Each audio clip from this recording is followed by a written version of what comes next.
Okay, what was today's project? Simple laser beam alarm system.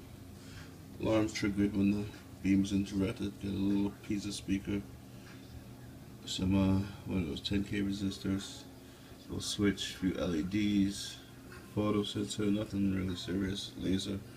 Got the laser being powered by the Mega because I don't have a adapter right now. So let's go. Alright, so boom.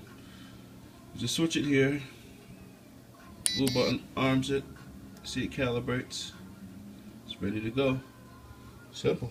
Break the switch. Alarm goes off. Where is the stupid LED? Right there. I need to change the LED, but you get the idea. Set it.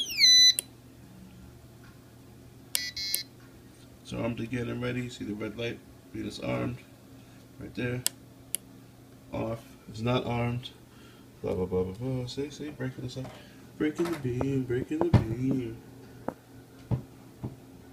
So glad I can't even get the beam inside the thing there. Okay. Alright, so now we're gonna arm it. Break the beam.